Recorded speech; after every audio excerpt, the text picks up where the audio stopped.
Hola a todos, soy Tomás Barceló, quería hablar con vosotros sobre escultura, hoy específicamente sobre materiales de modelado. Hay cientos de materiales diferentes para modelar. Yo no los conozco todos, evidentemente, pero os quiero hablar de los que sí que conozco, de los que sí que utilizo para trabajar en mi taller. A la hora de analizar estas pastas o estas masas para modelar, tenemos que tener en cuenta 5 aspectos importantes. Primer aspecto, la dureza. No solamente si un material es más blando o más duro, sino cómo podemos hacer que este material sea más blando o sea más duro, o que tenga un momento blando cuando queramos trabajarlo y endurezca un poco después. Otro aspecto importante sería la adherencia. Es básico para cualquier material que queramos utilizar para el modelado que tenga muy buena adherencia, esto es, que se pegue a sí misma. Otro aspecto a tener muy en cuenta, yo lo llamo la tensión superficial, sería la resistencia que presenta un material a ser deformado. Otro aspecto que tenemos que tener muy en cuenta es la conservación. ¿Qué debemos hacer para conservar este material mientras lo trabajamos? Y el último material es si puede ser usado como material definitivo o no. Y en ese caso, ¿cómo podemos hacer que eso pase? Uno de los primeros materiales de los que vamos a hablar, evidentemente, es el barro. Barro hay de 1000 tipos también. El más habitual o el que estamos más acostumbrados a ver cuando estamos lejos del mundo de la escultura sería el barro rojo. Yo prefiero este otro tipo de barro, si os fijáis tiene algo que lo hace muy especial, que son estos granitos, ¿no? Estos granitos se llama chamota, y en realidad es barro cocido previamente, molido y mezclado con barro fresco. El barro no deja de ser polvo pegado simplemente con agua. Entonces, esta es una chamota muy fina. Existe aún una chamota más fina que se llama impalpable y chamotas evidentemente más gruesas. ¿Qué tenemos que tener en cuenta con este material? Pues que el mantenimiento lo hacemos con agua, el barro debe estar húmedo para que lo podamos trabajar. Cosas que debemos evitar. Precisamente somos animales de sangre caliente y nuestras manos están calientes. Si yo tengo un trozo de barro en la mano se va a secar. Por eso el barro, cuanto menos lo toquemos, mejor. En cuanto a la tensión superficial de la arcilla, es mejor, tiene un pelín más con la chamota que sin la chamota, pero en general la tensión que tiene es muy baja. La marca que yo hago con el lápiz queda perfectamente definida. Este barro necesita cocerse a unos 1200 grados o 1300 grados incluso. Queda precioso, queda blanco y se pueden hacer unos efectos muy bonitos con este material. Normalmente no puedo cocerlo a esa temperatura y lo que hago es utilizar este material simplemente para modelar y después le hago un molde. Otro material muy interesante para trabajar el modelado son las pastas poliméricas o arcilla polimérica o plastilina polimérica, tiene varios nombres. Esto es una especie de plastilina, una especie de pasta que tiene la cualidad de que se puede hornear fácilmente en el horno de casa. Mejor si es un horno que no utilizamos para cocinar, ¿no? Pero que se puede cocer a temperaturas bajas comparada con el barro refractario que hemos enseñado antes, que necesitaba 1300 grados y esto simplemente a 130 ya queda bastante sólido. Entonces, estas pastas vienen en muchas marcas y formatos diferentes, muchos colores diferentes. A veces las hay bastante blandas, como sería esta, que no tengo abierta ahora. Pero también las hay que son bastante más duras, como por ejemplo con la que hice esta, que creo que se llama Grey Firm, pero no estoy absolutamente seguro porque no tengo la caja aquí. La adherencia de estas pastas no es ideal. Si yo separo el trozo de plastilina y la junto, puedo separarlas muy fácilmente, ¿no? Si quiero juntar los trozos siempre tendré que trabajarlos un poco. Aún así, puedo volver a separarlas con demasiada facilidad. Pero bueno, eso no es un problema demasiado grave. Las mismas marcas venden algunos productos que nos ayudan a juntarlas, ¿no? Pero tiene otras cualidades que la hacen muy buena. Una cosa importante es que cuando la trabajemos, la manera de ablandarla es amasarla. No tanto por calor, la plastilina convencional funciona mucho por calor, tenerla en la mano la ablanda, pero esta no necesita calor, necesita realmente que la amasemos, que físicamente se remuevan las partículas, ¿no? Es lo que estoy haciendo ahora para conseguir que ahora sea bastante blanda, ¿no? Simplemente amasándola he conseguido que esto sea muy maleable. ¿Qué es lo que a mí me encanta de esta plastilina? O de esta pasta para modelar, es precisamente su tensión superficial, que tiene el grado justo de resistencia. ¿A qué me refiero yo cuando hablo de tensión superficial? Antes he hecho esta marca y en el barro quedaba perfectamente marcado el triángulo del lápiz, con una arista perfecta. Aquí vemos que la arista no es tan buena, no es tan perfecta, pero eso puede ser útil en algunos momentos. Cuando hablo de tensión superficial, y ahora imaginaos, voy a dibujar en la plastilina. Imaginaos que esto es la superficie de la pasta que yo quiero modelar y yo aprieto con el lápiz, ¿no? ¿Cómo reaccionaría el material? Una tensión superficial baja haría este tipo de marca, ¿no? Esto se mantiene recto, el lápiz entra aquí dentro y aquí hay una arista muy marcada que funciona. En una pasta con una tensión superficial un poquito más alta, esta misma marca quedaría algo parecido a esto, ¿no? Entro aquí con el lápiz, pero esto aquí se redondearía un poco porque el material tiene cierta resistencia a la deformación. Por tanto, cuando empujo aquí, esto en realidad no corta, sino que empuja hacia abajo, haciendo esta línea un poquito más curva.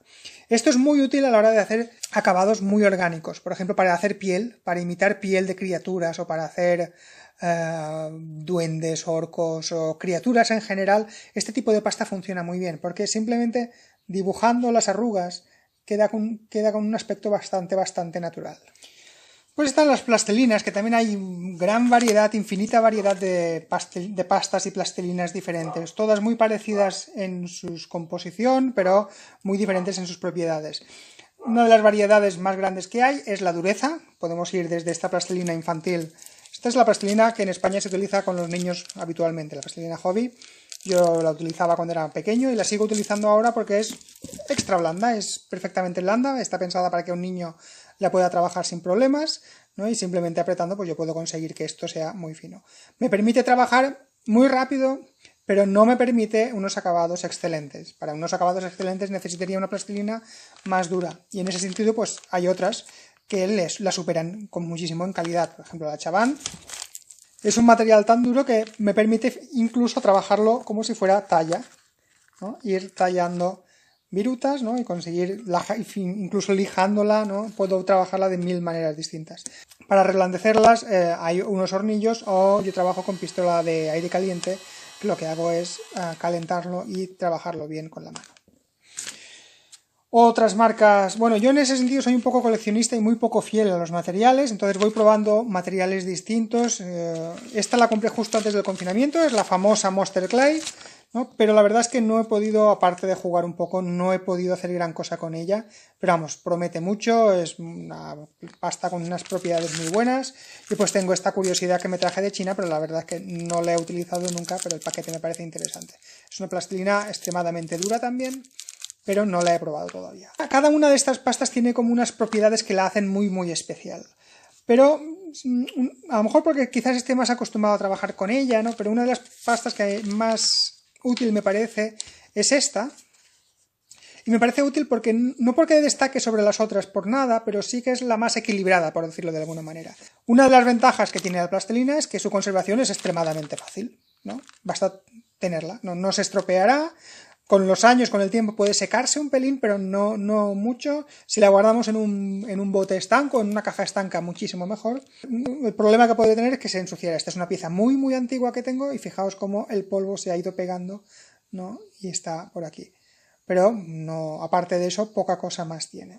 La plastilina no se puede usar como material definitivo. Es decir, siempre necesitamos hacer un molde o pasarlo de alguna manera a un material que sí que sea definitivo. Esto, por duro que esté, y esto lleva años hecho, pero es muy duro, pero puedo deformarlo fácilmente con la uña, por ejemplo, ¿no? Incluso puedo romperlo sin ninguna dificultad. Otro material que yo utilizo bastante es la masilla epoxi. La masilla epoxi es un material de 2 componentes que reacciona químicamente y endurece muchísimo. Hay de muchos tipos y formatos diferentes, existen masillas que no son para uso escultórico, pero que a mí me hacen muy buen trabajo, que serían masillas de ferretería o masillas para reparaciones de tuberías o otro tipo de materiales, ¿no? Y esta sería una masilla inglesa más fina, más para modelismo. Y todos estos materiales tienen 2 componentes, normalmente que vienen en 2 colores distintos y que pueden venir en barras distintas, incluso en paquetes distintos, en el paquete A y el paquete B, o puede venir en el mismo paquete los 2 materiales uno dentro del otro. Si aquí yo quito esto, veo que hay un material blanco y uno amarillo en el centro. Entonces, para trabajar este material hay que usar guantes. Estamos en cuarentena y hay escasez de material sanitario. Lo ideal serían unos guantes de látex, pero yo tengo muy pocos y estoy ahorrándolos todo lo que puedo porque hay que usarlos para otros fines. Entonces utilizo estos, pero os digo que es una cosa totalmente extraordinaria. Entonces hay que coger una sección del material, más o menos tenga la misma composición. En los tubos en donde los materiales vienen juntos, simplemente una sección ya viene equilibrado, y en los otros habría que hacerlo, habría que mirar que los 2 trozos fueran exactamente iguales y amasarlo, simplemente. Y aquí vemos que el secreto de que tenga 2 colores es para que veamos si se está amasando bien o no. Veo aquí que aún se diferencian los dos colores, debo seguir amasando. Y lo amaso hasta que el color sea unificado. Ahora está totalmente unificado y puedo aprovechar para modelar lo que tenga que modelar. Simplemente voy a estirarlo, voy a darle una forma de espiral y vamos a dejarlo aquí que se endurezca. El tiempo de endurecimiento puede depender mucho de la marca y del producto que usemos. Puede ir desde un par de minutos hasta varias horas, dependiendo de lo que queramos hacer. También el nivel de detalle puede variar mucho de uno a otro. A mí me gusta mucho de la masilla epoxi la facilidad que tenemos al de trabajarla, lo directa que es, y también que la tensión superficial que tiene es bastante alta también y nos permite hacer formas bastante orgánicas. No es tan perfecta en ese sentido como la arcilla polimérica, pero se acerca. Entonces podemos ver que esto ya está totalmente endurecido. Otro material que puede ser sorprendente y es un material infantil, pero que a mí me da muy buen resultado y que funciona muy bien, es la pasta de papel. En este caso es de la marca Hobby. Pasta de papel que ya viene preparada, no tenemos que prepararla nosotros. Y esta es un poco vieja. Tiene una serie de propiedades que la hacen muy especial. La adherencia que tiene es bastante mala en realidad. Si yo pego dos trozos se despegan con demasiada facilidad. Tendría que mojar una parte, mojar esta parte y pegarlo aquí. Entonces ya se pegaría un poquito más, pero tampoco muchísimo, no es fácil ir modelando de la manera tradicional añadiendo trozos aquí porque se van a despegar totalmente. Entonces, haré un vídeo específico sobre cómo trabajo este material porque me parece que puede dar resultados muy buenos. Pero lo que más me gusta de este material es lo fácil, lo directo que es trabajar con él. Pues la tensión superficial que tiene es muy buena, responde muy bien a las herramientas, dejando siempre una marca bastante orgánica. Otro material muy interesante, muy diferente al resto, pero que puede servirnos para algunos casos, para algunas cosas muy específicas o para algún caso de emergencia, es el termoplástico. Son estas bolitas de plástico que se deshacen con calor. Simplemente con agua caliente y puedo tirar las bolitas aquí dentro y poco a poco vamos a ver que van a volverse transparentes. Este material, una vez transparente, lo podré sacar y podré darle la forma que quiera y el resultado es bastante bueno, permite grosores muy finos, es bastante flexible y muy resistente. Por mucho que quiera, me va a costar mucho romperlo o rasgarlo. Es mucho más fuerte de lo que pueda parecer. Esto vemos que aquí las bolitas ya se han vuelto transparentes, las puedo sacar, no voy a meter el dedo porque estará demasiado caliente. Entonces, con cuidado, puedo coger esta masa y vemos que ya puedo trabajar perfectamente con ella. No es que sea ideal para modelar cosas muy finas, pero sí que puede servir para algún apaño, para alguna cosa muy específica, como por ejemplo sería ideal para hacer las patas de un insecto o algún tipo de ese tipo de cosas, o para uniones muy concretas, o incluso si necesitamos hacer un molde de alguna pieza, un molde rígido, podemos utilizarlo fácilmente y coge muy bien el detalle. Lo que pasa es que no se va a ver. Que no utilizo nunca para modelar de forma tradicional, pero que me es muy útil en algunos casos. Y tiene una ventaja que es totalmente reutilizable. Si yo pongo este trozo dentro del agua caliente, lo voy a poder volver a utilizar cuando quiera.